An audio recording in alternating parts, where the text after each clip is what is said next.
खासदार तथा केंद्रीय मंत्री प्रतापराव जाधव यांची आयुष मंत्रालयाची गिनीज वर्ल्ड रेकॉर्डमध्ये नोंद करण्यात आली। रिसॉर्ट विल्यम स्टेरिंग यांनी केली। आयुष मंत्रालयाच्या 5 विक्रमांची घोषणा केली। केंद्रीय मंत्री प्रतापराव जाधव यांच्या आयुष मंत्रालयाच्या वतीनं राबविण्यात आलेल्या देश का प्रकृती परीक्षण या अभियानात 1,20,00,000हून अधिक नागरिकांचं आरोग्य परीक्षण यशस्वीरित्या पूर्ण केल्याबद्दल गिनीज रेकॉर्डमध्ये नोंद झाली असून याशिवाय 5 जागतिक उपक्रमांची नोंद झाल्याची अधिकृत घोषणा गिनीज वर्ल्ड रेकॉर्डचे रिसॉर्ट विल्यम स्टेरिंग यांनी नुकतीच मुंबई येथे घोषणा केली। माजी पंतप्रधान अटल बिहारी वाजपेयी यांच्या 100व्या जयंतीनिमित्त संपूर्ण देशामध्ये प्रकृती परीक्षण अभियान राबविण्यात आलं।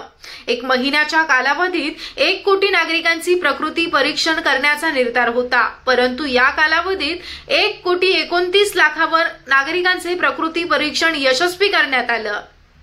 यावेळी महाराष्ट्राचे आरोग्य मंत्री प्रकाश आंबेडकर, मंत्रालयाचे सचिव राजेश कोटेंचा, राष्ट्रीय समितीचे अध्यक्ष देव पुजारी, देशाचा राष्ट्रीय परीक्षण समिती अभियानचे सचिव डॉक्टर आशुतोष गुप्ता, पद्मश्री पद्मभूषण वैद्य त्रिगुणा राकेश शर्मा, डॉक्टर CS प्रसाद यांची उपस्थिती होती। एकनाथ सवडतकर, उपसंपादक, सुपरफास्ट बुलढाणा, उन्नती लाईव्ह।